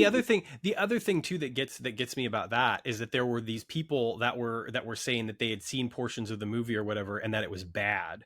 And then you had a couple of people come out and say that's simply untrue. Like Well, the of movie, course, yeah, you know, because you want to, you're going to spin it right. the way that you can. But as we've learned over the last couple of months, these folks are not really great at that. No. So who would have thought you need to have a capable writer to do a good spin of your story? Yeah. Yeah, but I mean, no, I'm totally with you there. I think that you talk about how beautiful, and I haven't had a chance to see Perry Mason, but I've heard very good things about it. Yeah. Part of, I think, what the studios have done, again, to shoot themselves in the foot a little bit here, is that they have poured a lot of money into these shows, which Mhm. is really great from a production standpoint. But look at Indiana Jones 5, which has basically ended its theatrical run at a loss. Yeah. And part of the reason it was at a loss is because they spent $300 million to make a movie. And I don't care how successful your movie is, unless it's Avatar successful, you're not going to be making much of a profit because you have spent an astronomical sum to make a movie. Yeah. And so I just feel like, to a certain extent, sometimes I'm just like, can these folks do math? Like, Right. you, Well, and you I think know, that the other thing is too, and this is no disrespect to the people involved, obviously, in the creation of Dial of Destiny, but the, when you start throwing that much money into something, I feel like it also potentially takes away some of the ingenuity. The, it's possible. And you know what? I know a lot of that money was spent in part because of COVID. mm, And in order to make sure that the set was safe for everybody involved, which apparently is costly. mm, We've lived through and one of a once in a generation event here, which I think a yeah. lot of us have not really processed, No, and I think a lot of industries have not really processed, absolutely. and I think a lot of films that came out this summer were delayed and hindered by COVID and ended up pouring a lot of money into the production to just finish. And it's, unfortunately for the studios, it's made this entire situation worse for them because they are not negotiating with these striking writers and actors. And they've also got a slate of films that are way over budget and are underperforming at the box office for the most part. So it's almost a perfect Yeah. storm, largely made by themselves, but a perfect storm Right. nonetheless. Um, so, I mean, maybe a silver lining is, that they're going to need to add some more projects to their release calendar here. It's not going to happen if you don't have writers to write them and actors to act in them. That's right. So maybe some of these returns will help get them back to the table faster. I hope so. Yeah. Yeah. Well, there was the report earlier that came out that they were going to, the WGA was going back to the negotiating table, I believe, was it Monday or something like that, which is great. And I really look forward to seeing, what comes of that. Hopefully it's positive, even if it's not necessarily an end to the strike. I just genuinely hope that strides are made in Yeah. the right direction. Yeah. Because to kind of take it back to Quantum Leap and some of the stuff that we kicked off with, I want to be able to talk about season 2 in such a way that is getting hyped for the fact that these folks are getting back to work to Yeah. finish season 2, That would be to great. be able to make those other 5 or 6 episodes, to get, the extra episodes added to the count, Right. maybe like they did 'Cause for that's the season ultimate 1. goal. Yeah. Yeah. Extend the season. And To, it might not happen this season because of these circumstances, right. but to at least make an impact enough to get that third season. I mean, let's Yeah. be honest. Yeah. Yeah. Um, so yeah, I hope so too. And it really, it's again, I be clear for everybody. This is not something the writers are doing. This is not something the actors are doing. This is not, there are a lot of folks around just saying a lot of very ignorant statements, clearly not understanding the situation and the position that a lot of these professionals are in. The studios have not been willing to negotiate Yeah. in good faith. So, fingers crossed that the posturing ends here soon and there can be an actual negotiation, which I'm sure there will be compromises. And I Of think, course. everybody should be willing to do that on both sides. But at the end of the day, um, the studio is still going to make a ton of money. And I think all these folks want is their fair share. So let's hope that it Yeah. happens, and let's hope that we get another one of these. Yes. Uh, and I just think that um, I, you guys should do like a special feature disc, as like a supplemental special feature disc for this guy. Yeah. Um, and Make the call. yeah, there you go. Right. No, I agree. And I'm so excited about season 2 and the prospect of things, being different and trying some new things. And really, what we have heard and what we've stated before in here is that they just really want to push the boundaries of what this show can be, and Yeah. to really take hold of it, because as we've mentioned before, in season 1 there were aspects of the story and aspects of the show that were kind of in place before the team that is now, kind of running the show got there. And so Right. they inherited some of that stuff, and I think that they did a remarkable job with it. But it's one thing to be able to, tell a great story with other people's ideas. It's entirely different when you get to tell the story with your ideas. And Right. so I Absolutely. cannot wait, to see what season 2 is going to look like. I'm very excited. I have a feeling it's going to be a very different show than Yes. it was from season one. Just from the little bit that I've seen and heard, I think it's going to be a very different show in a very good way. And so, and I'm all up. Full disclosure, I like liking things. Like that's not a super popular opinion these days. Yeah. But I like liking things. I like enjoying. I like allowing a story to unravel in front of us. And I know that we're all so smart and we're all expert writers and directors and performers and um, but I I feel like I think a lot of people who are passionate about the arts and passionate about acting and filmmaking and theater and things like that, you go through a phase where it's very difficult to not look at a piece of media and be like, well, I would have Hmm. dot dot dot. I think that's natural, and I don't think that's something that you should shame someone for thinking.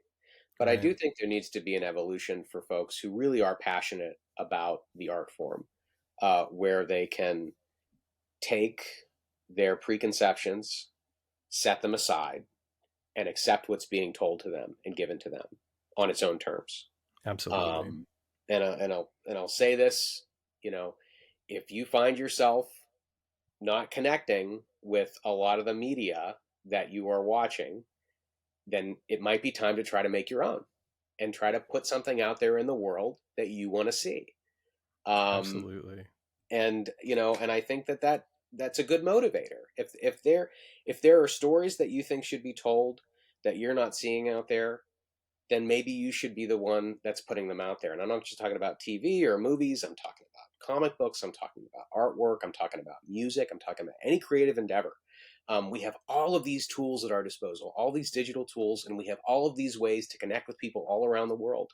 There has been a flattening of opportunity to a very big extent in the arts. And it's something that we can take advantage of. I mean, that's the reason why you and I are here. I mean, we have earned our stripes, communicating with people in this way, people that we never really meet face to face.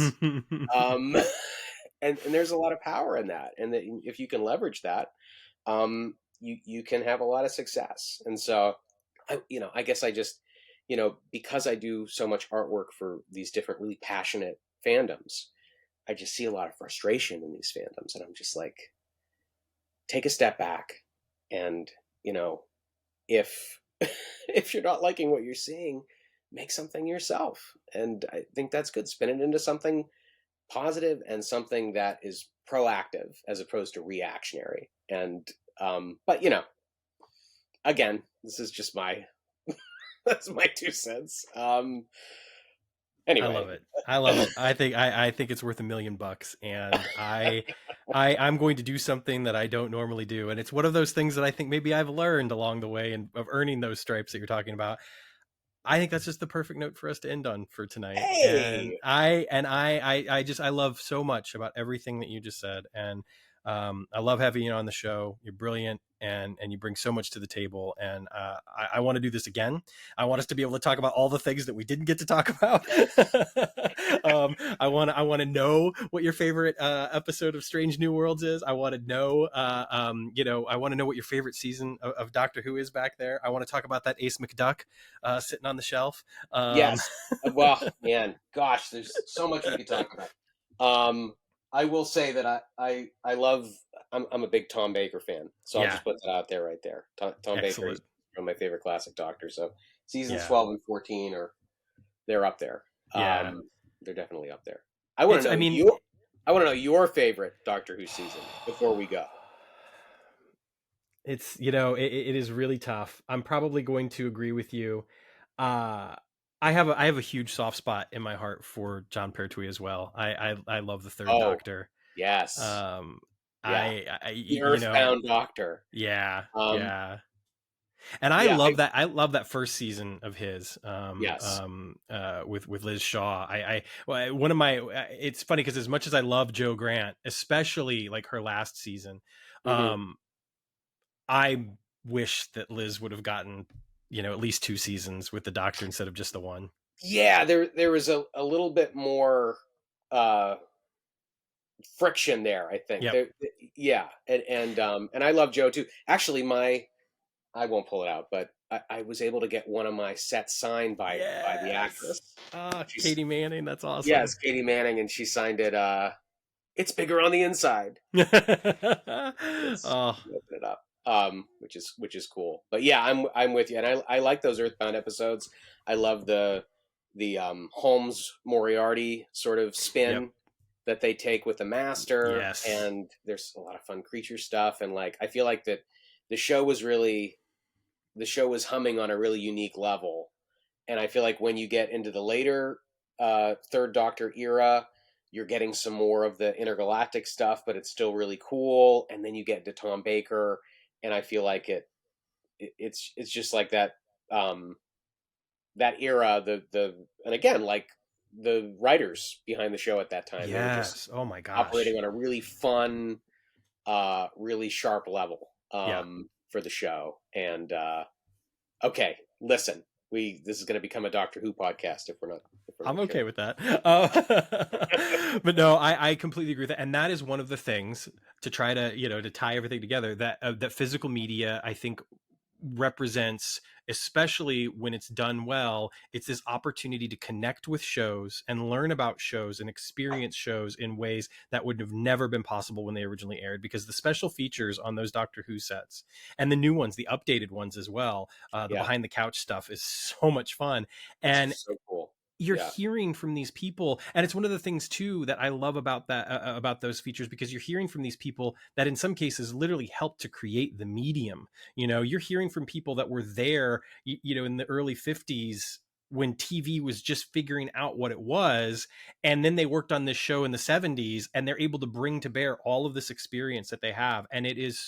it's wondrous, it's magic. And yeah, and I love how blasé they are about it too, Yeah. because they're all British, and Right. they're all just like, well, we did, this is how we did it, and then it seemed like a good idea, and then and then that was Genesis of the Daleks. So Yeah, right. okay, One of the greatest, televised science fiction stories of all time, and yeah, we just, we did this thing. And I love sometimes the way that they'll talk about the actors, and I think it was, oh it my might have been, gosh, oh, I can't remember exactly who it was, but they were talking about Tom Baker, and Tom was having kind of a bad day, and they were just sort of like, and so I pulled him aside, and I was like, no, dear Tom, we have to get through this scene, and and it's just sort of like this unassuming approach to it, and you could just imagine, like, this all curls and teeth, 6 foot. 7 feet tall, Yeah, on right, exactly. um, so it's, scarf yeah, flying in the wind behind him. Yes, right, being kind of pulled down to earth a little bit by this, 5'9" yes, bespectacled director. But yes. I love, yeah, I love the fact that we get to learn about it in that respect. And it's one of the things too that I love about, like, the Twilight Zone, Blu-ray, that there's so much content on there. I mean, there's an audio commentary for, I think, every single episode. Yeah, those were, and again, like that, those were originally created for the DVD versions. So that's like golden era Hmm. uh, DVD release. Like when they were just like, we're going to put everything in the kitchen sink into this and have every single feature we could think of, get in contact with every single production person that we can, do commentaries, documentaries, the whole shebang, because there were people that were in charge of producing that stuff. Yeah. And that's the way that these sets still work. There is a production team that is in charge of every single one of these box sets that are creating special features and coordinating with the actors and doing commentaries. If you invest in a team to do this kind of stuff, they can create really extraordinary things, archival level things. Right.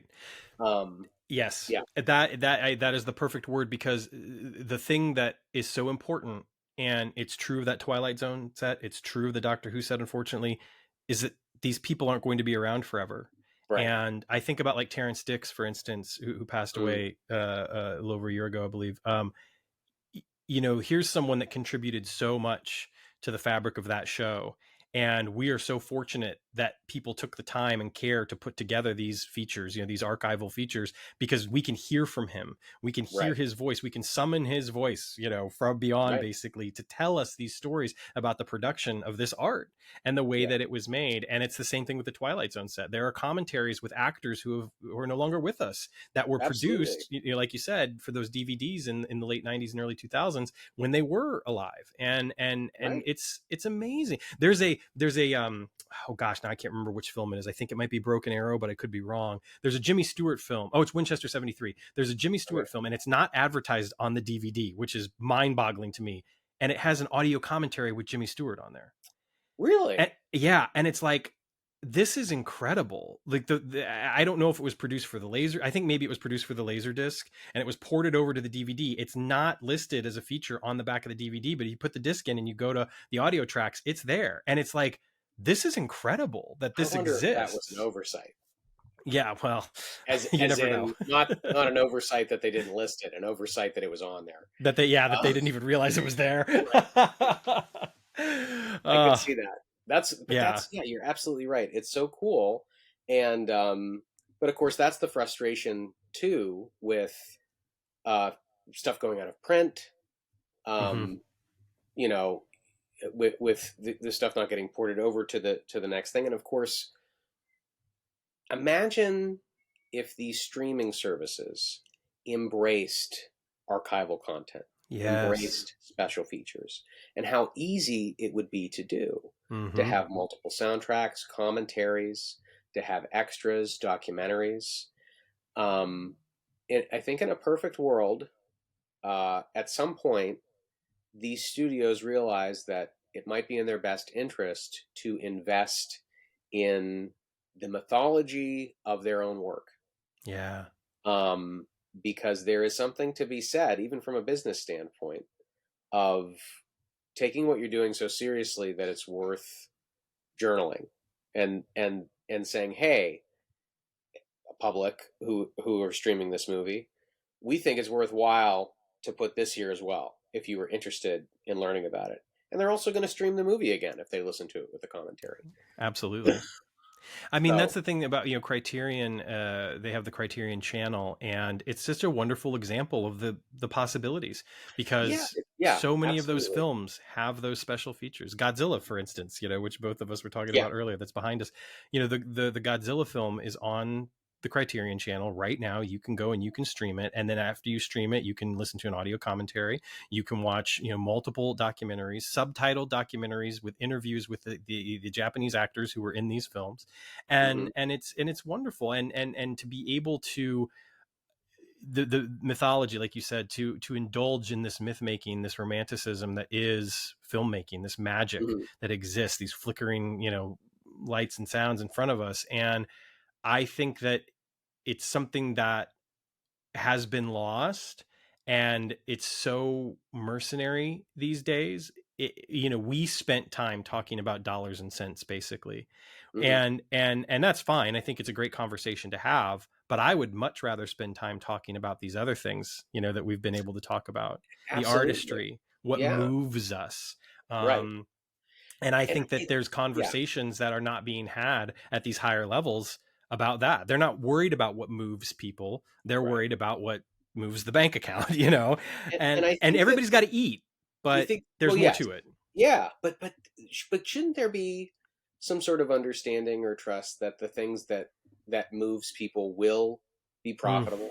yes. Um, and I just feel like that's not even part of the conversation. I want to say one thing about the Criterion Channel, because I think that's a really good example of Yeah. something else that we were talking about, because they've got, incredible slate of movies constantly being updated, things going away, but then oftentimes coming back, special features, all this stuff. But the other thing that service has that I can't think of any other streaming service that has is programming, not Yeah. content. It has programming. Hmm. So what they'll do is they will come up with, they'll have Saturday matinees. Here are two films that we think would play well together. Here's a short and a feature that we think would play well together. They have um, they have filmmakers commenting on other films or putting together lists of films that have had an impact on their filmmaking journey. And so in a world where we have every single opportunity to watch so many things that are thrown at us and no guidance, something that this streaming service is trying to do is to guide us a little bit and say, Yeah. hey, try this combination, listen to this, look how these things connect. And just giving you a little bit of expertise and programming about, to try to get you a better experience. It's like a whole other dimension of the service. And I'll point to, I don't know if you can see it on your end, but I have the colossal Ingmar Bergman um, Yes. Criterion set. And Yeah. what's unique about that set is that it's got almost his entire theatrical filmography included, with just a couple of exceptions. Yep. But when you open it up, it's not chronological, it's not Hmm. alphabetical. It That entire set is billed as a film festival Yeah. for you to be introduced to his work, to his themes, to a lot of the recurring motifs and character types from the beginning to the end of Yep. his filmography in a programmed way, where someone who knows a lot about the filmmaker and his history said, try this, try experiencing his filmography not chronologically, but thematically, and we will Yeah. guide you. And that's a whole other level of of uh, of media experience that seems to be missing from our current glut of options. Yeah. It reminds me too, and this is a service that no longer exists, unfortunately. But when DCU first came out, that was Yeah. one of the things that they did so well. Is that and I think that they missed the mark a little bit at first and ruffled some feathers because they intended the entire collection to be curated, even the Yeah. comic books. And people were like, "No, we've got Marvel Unlimited where they give us everything. Why won't you give us everything?" And so eventually they did. But the idea behind the service originally was going to be, we are going to pair content up to take you on these journeys. Hmm. You're going to have this episode of our DC Daily Show talking about, Crisis on Infinite Earth, and then you can go and read the comic book after that. Or Yeah. we're going to have this episode talking about, Lois and Clark, and now you can go watch this, or these documentaries and these things that they paired up with the content so well, much like you're talking Hmm. about with Criterion. And it's so sad because I really enjoyed that service, and then Yeah. they yanked it away. And sure, you can find all of the shows and movies that service had on HBO Max Hmm. now, and yeah, you can read all the comic books on DC Infinite, or whatever it's called these days, but you can't get the same experience with some of those documentaries and DC Daily, like, that's just gone. It's just Yeah. gone. The And it's expertise is gone. And that's yes. that's what they were trying to give you. Yep. But in a world where everybody thinks they're an expert, it's like, why are you trying to tell me anything? Like, what Right. is this? Just give me all the stuff and I'll get to it eventually, probably, maybe. Yeah. But I want it now. Um, it's it unfortunate.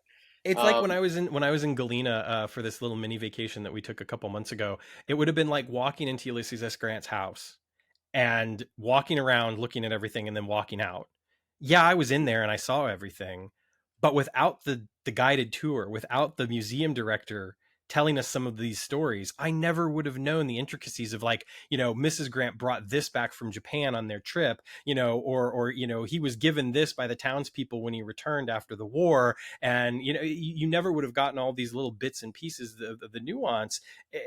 I would have seen those items, I would mhm. have seen the pictures, the paintings, I would have seen that stuff, but I wouldn't have been able to understand it without Yeah, having a little bit of assistance along the way, without having that expertise. yeah, And yeah, it's a shame. It's a shame because I think it's one of the reasons too why the level of appreciation for certain types of films has not grown the way that it could.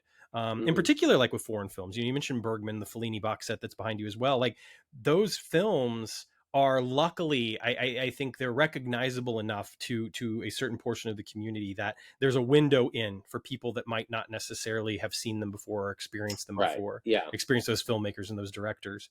But there's also not necessarily the level of connection being made with, like, HBO Max. Like, HBO Max could be this wonderful, they could have this wonderful stewardship of these classic Warner Brothers films that they have, these classic foreign films that they have on their service. And instead, like you said, it's just like, here it is, and that's all you got. Well, they used to have that. They had an app that was what in the world was it called? I'm forgetting. But they had an app that they did in collaboration with Janus and the Criterion Collection. Oh, And when what they was it, Filmstruck? yes, Yeah. yes. And when the merger was announced with Discovery, Yep. and we got the Criterion app, which is great, that Right. that service, but it also really took out a lot of the films that they had access to. Unfortunately, a lot of the Yeah. studio, Warner Brothers and RKO studio era films that they now have to license separately. Right. So again, the more we talk, we just end up talking about I this know. ridiculous because it's entrenched in it, because you have to be an expert on like streaming rights to understand why anything happens. Like, why do I not have it? Why can't I watch this movie right now? Right. Like, why could I watch it last month and I can't watch it this month? And then next year, why is it on this thing? And it's just like, but we're just expected to, this is just how it happens. It's just good. Just keep giving us your money every month, and we'll decide. And not in a curated way, not in a way where they're trying to do what we've been talking about, where they're like, we think this would be a really good pairing here. We want to tell you about this. Here's a commentary about this. Learn about this. It's here's the stuff we paid for this month. Enjoy. We're Right. taking this stuff off next month. You've taken away that level of collaboration between artist and audience, and I think that there's this gift, there's this this share that needs to happen, and instead of it feeling like, look, I'm going to share this with you, at one point this was shared with me, it's like my grandfather introduced me to Casablanca for these reasons, now I'm going to introduce it to you for these reasons, and Mm-hmm. that's a very kind of pedestrian way of putting it, but I do think that value, that exchange has exactly what you said. It's become about, you paid us your dollars, so here, watch this, as Right. opposed to being able to have that. And Turner Classic Movies, luckily, they still do like the introductions and the outros, and they still do those. For now. Well, right, exactly, and yeah, so it's so strange. It's so strange to me that it's not valued more, because there's money to be made. I know. I think it's a question of knowing how that money can be made and being willing to make an investment. Yes, right. Because, when we're in a system, and we've been in the system for a long time, I just think it's becoming so apparent because we've been in it for this long, where every quarter needs to be bigger than the last, where profits need to double annually, annually, annually, annually. It you can't run the world like that forever. Right. There's only so much money to go around. Yeah. And I think that there has been these crazy expectations, especially as these companies continue to eat themselves and become these bigger and bigger entities to have bigger profits. And you can't you can't demand bigger profits every quarter while you are cutting corners every quarter. And part of the ways that you're cutting corners is that you're paying people less. I mean, it's just like, I think we're going to look back at this era. I remember when I was a kid, I promise, look, you're going to have to cut that. We should end there and move it Yeah, I forward. know, right? But I remember when I was a kid, and you're in school and you're learning about U.S. history and you're learning the U.S. presidents and things like that. And I remember thinking when I was a kid, like, well, I know, Lincoln, and then I know like Theodore Roosevelt, but there's this large span of U.S. history in the late 1800s where it's like, who are these guys? Like, who are these presidents? And I remember learning when I was a kid, it's like, well, this era of the United States was known as the Gilded Age. And, the power and the names that we remember from this age aren't the presidents, but there are people like Rockefeller. Yeah. There are people like Frick and Carnegie. They were the magnates, the power brokers. And the more and more I think about it, I'm like, man, is this just the second Gilded Age that when we look back on this, where Mm. we have these conglomerates that are getting bigger and bigger and just eating up more and more and more. And at what point does it end? So Yeah. I don't Yeah. know. That's a really negative note to end Well, on. no, you know what? Here's how I'll spin that, though, because Okay. I think that the nice thing, the positive way to look at it right now, is that there are still wonderful shows being made, and there are still wonderful pieces of art out there, and it's clear that the talent exists, that the heart, the passion exists to make stuff that will connect with people, and these engines of empathy, these engines of creativity will always be there. It's just the patronage, which is something we talked about beforehand, Hmm. needs to be there as well to match it. Yeah. And I think that the corporations are learning, by way of the strikes, by way of the conversations that are happening. I mean, you listen to, Bob Iger's 180 recently, for instance, Yeah. I'm that Right? Yeah. I know. And I think the other thing that's happening is that they are realizing that their survival does not depend on new subscribers. It does not depend on delivering content. It does depend on the artists and the art that they create. Yeah. And rather than find themselves in situations where they're no longer able to support that and they're no longer able to turn that dollar, they're going to have to find new ways to kind of innovate and support that art. And I know I've heard things about, you know, um, games streaming being a part of the future for some of these companies, that sports will take a bigger seat and everything. And I think that that's a bit of a jaded and cynical way to look at it, because I still think that the art will form the backbone of all of these services, and the viability of the services will have to do with their commitment to making sure that that art gets made and that the artists are indeed treated fairly. And when you see the stuff that Apple TV is doing or that Amazon Prime is doing, it's clear that these companies don't need any of this. But Mm. Apple TV is still making a Ted Lasso, you know. Amazon Prime is still making a Mrs. Maisel. Like, Mhm. it's clear that the art is there. Yeah. And if these companies that don't need that art are able to tap into that, then the companies that have always existed based off of that art need to start doing the same thing. I think that's a good way to think of it. Yeah. I'll buy that. All right. So since we did do all of this, I'm just going to ask you real quick. I want to know, what is your favorite episode of Strange New Worlds currently? I know it can Well, change. I know you haven't seen this episode yet, I haven't. Yeah. but I just was going to say the second to the last episode of season 2 is the musical episode. Yes. Yeah. And are you a fan of musicals? You know, yes and no. If it's a Okay. good musical, yes. A lot of earworms in that episode, so I will. Oh, good. So I'm a theater person from college, and so that was singular. It was a real swing, and I really liked what they did with it. I thought that was incredibly creative. Um, and so maybe that one. What Okay. I'm gonna my way of not answering your question is this. Yeah. Um, this season in particular of the show, the thing that I've liked about it the most is its diversity. Mm, Um, and Star Trek has always been about diversity, but yes. this season in particular has had such diversity of storytelling.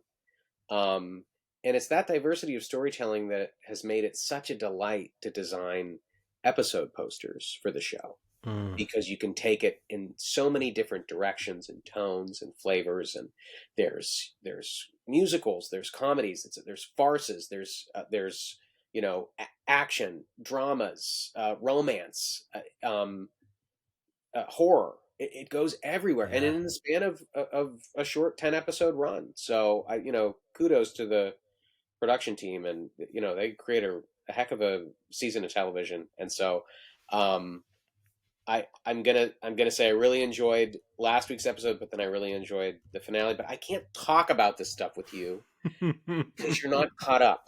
Okay, so All when right. you watch the rest of season 2, we'll really talk about it. How does Okay, that sound? good. Let's Okay, do that. Let's do all it. right. I would love to do that because I agree so much with everything that you said. And I will even say that I felt season 1 was able to do the same thing, with the Yeah, I'm not to level take of anything away from creativity. season 1. It's just been when your season has a musical episode and when Right. your season has a crossover with a cartoon. Yes.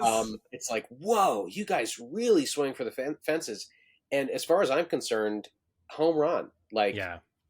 they did it in both of those cases.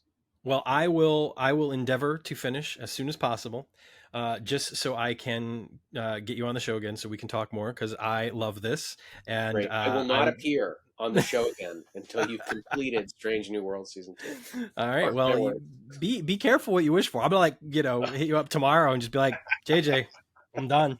No. You let me know if I can, because I know you and I gab. We'll just go on and on and on. So if I can set the time aside, you let me know. I'm good with All coming on right. sooner rather than later. That sounds awesome. I really appreciate it. I love this. I again, I just think that you're brilliant. I love your thoughts about the state of the business, physical media, and art. Obviously, it's funny. I feel like our last conversation was so focused on art, and so it's actually kind of nice to complement that conversation with a little bit more discussion about the business side of it, because that's one of the things that they sometimes fail to teach you in an undergrad, is that it's a business, Yeah. and you got to know how to to work that part of it. But it's always a pleasure, and I urge everyone to Likewise. go to jjlendl.com and check out the art, and tell them again about what you've got going from now until the 18th. Now until the 18th, Strange New Worlds inspired episode posters for seasons 1 and 2. Um, Available in two sizes, 11 by 14 and 17 by 22. So if you're trying to save on some wall space, you can get the smaller size. And if you've got a mansion that needs some decorations, you can go for the large size. But I really hope, um, I hope that people have a chance to check out the shop over the next week, pick up the prints that they want, because I don't plan on making these available again. So it's just a limited time deal. And thanks everyone listening uh, who had kind words to say throughout the season of Star Trek about the work. It means the world to me. These are always passion projects for me, and just to see it connect with fellow fans, it's a really wonderful feeling. So thank you. I'm so glad to hear that, though. It's well deserved, well earned. Obviously, listeners, if you're interested in any of the Quantum Leap work as well, that is available. Yeah, those aren't The going anywhere. MIA poster is just, I mean, when you revealed that, last time when we were on the Right, show, that was right. just, yeah. I mean, even framing it and putting it up on the wall, I got a little emotional because it's just such a beautiful piece, and I love Thank your you. work. And again, I love being able to chat and just bring so much to the table. So I hope that listeners will head over and check out all the art that you have currently available, including, of course, the limited time only release for Star Trek Strange New Worlds. And that is not only season 2, but that's season 1 and 2. Lots of great stuff there. JJ, you're welcome anytime. Thank you so very much. Thank you, Sam. So there you have it, the Fates Wide Wheel interview with J J Lendl, number 2 in what I hope will be a continuing series of conversations that JJ and I will get to have. Certainly want to catch up with him about Star Trek Strange New Worlds as soon as I get caught up. Still a few episodes behind, but I'm really looking forward to finishing season 2. I've really enjoyed the journey every step of the way. It's been a lot of fun, and I'm not going to sit here and say like it's all 5 stars or whatever, but at the same time, as long as I get to enjoy it and have fun with it, that's really all that matters. And I'm also, per JJ's suggestion, really looking forward to checking out Star Trek Prodigy, which has been a bit of a blind spot for me recently, just because time and such. And now that it's been yanked from Paramount Plus, I'm kicking myself for not having done it earlier, but that's okay, because of course there are the Blu-rays, and you all know from the conversation that we just had how much I love physical media. Speaking of physical media, actually, I just got something today that I am super excited about. Ziggy Stardust and the Spiders from Mars, the motion picture, 50th anniversary edition. There's the Blu-ray of the entire concert, as well as a 2-disc CD set of the entire concert as well. If you're not familiar with that, you should definitely get familiar. It's a pretty incredible piece of art in its own right, and anyone who has been listening for a while knows how much I love David Bowie. So, yeah, I'm looking forward to popping that in at some point. As far as what's next, I really, really hope to be bringing you the first part of sort of a series that I want to do on the Twilight Zone. It's going to be a little bit different from what I normally do, a little bit more structured, a little bit more scripted. I also want to dive into Star Trek Deep Space Nine, and of course, I want to hit on the Incredible Hulk, because that seemed to be something that a lot of listeners were interested in as well. Also had some wonderful ideas from listeners about covering sort of a multitude of shows that have to do with that lone protagonist, which is something that I talked about in the previous episode. And, shows like The Fugitive and Have Gun Will Travel, and that sort of thing, that helped to kind of set the model for, for shows like The Incredible Hulk and Knight Rider, and eventually even Quantum Leap in a lot of ways. So, we'll see exactly what form those take, but I'm hoping to get at least the first one of one of those subjects out within the next week or two. And I certainly want to be bringing you, more stuff just in general. So, keep your eyes peeled on all the social medias. Again, Instagram, Facebook, Twitter, Threads, excuse me, X, Threads, TikTok, all of the above, and you can find out what's coming next. Things are, looking somewhat encouraging as day 100 of the WGA strike has hit. I know that there are going to be negotiations that are going back to the table, so we'll get to hopefully hear some positive news from that, even if things aren't resolved. Hopefully they head in the right direction. We shall see, and hopefully we're able to get back to work. I mean, not me. I don't have anything to do with it, but hopefully they are able to get back to work, and we can all celebrate that moment, and realize just what a victory it is, not only for the fans, but also, of course, for the writers and the actors, who deserve that fair compensation and fair treatment just in general.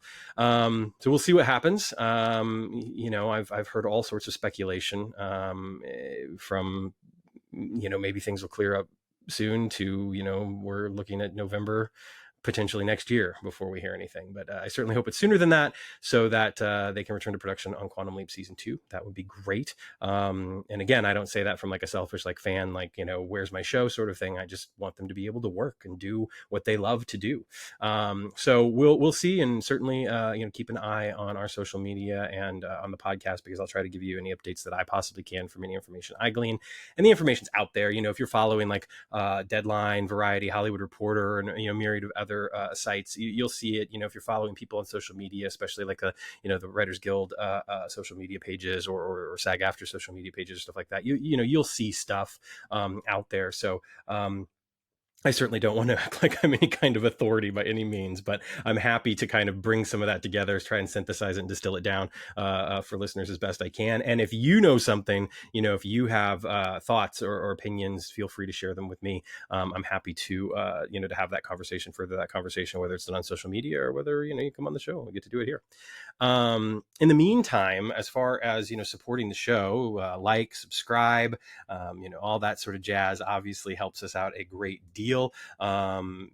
Share our stuff on social media if you get the chance to. And of course, there is that other way of doing things, which it just kind of surprises me to no end, that folks are out there supporting the show financially, and I cannot tell you how much I appreciate it. It means a lot that people are doing that.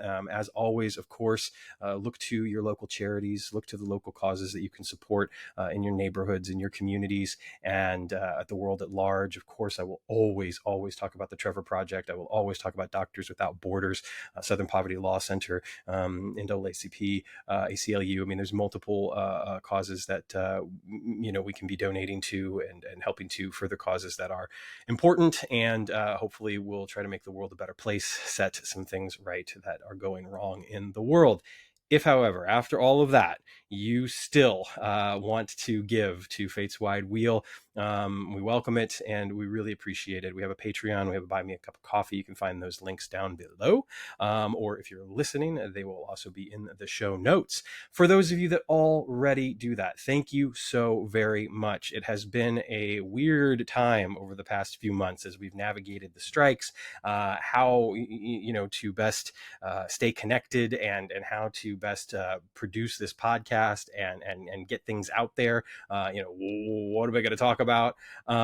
Sort of thing. I cannot tell you what it means to me that so many of you are still standing by us and supporting us. It means a lot. It means a lot. So thank you so very much to Al's Place, Leap Fan Site, Bourbon and Board Games, Carolyn Cosplay Dad, Joanne Bartlett, Dana Bias, Rich Bork, Kevin, Carol Davis, Stan Tuig, Dex Lower, Dermot Devlin, Barry Donovan, Brian Dreadful, Troy Evers, Larry Ganny, Jason Geis, Kelly M., Michelle Hoffman, Amy Holtkamp, Lori Johnson, Bess A. Corey, Lady Eternal, Rob Nunn, Oddly Specific with Audra, Christopher Redman, Adrian Sal, Karen Saxon, Jerry Seward, Mike Stouffer, Heather Strabiak, Damon Sugamelli, Larry Trujillo, Stuart Williams, Jill Wilson, our anonymous patrons. And as always, thank you to our loved ones who also bear some of this burden on occasion.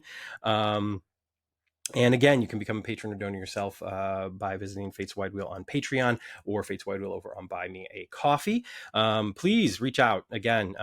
Find Fates Wide Wheel on Instagram, X, Threads, Facebook, TikTok, any of those platforms and more, I'm sure. And reach out, send us an email over at fateswidewheelpodcast@gmail.com.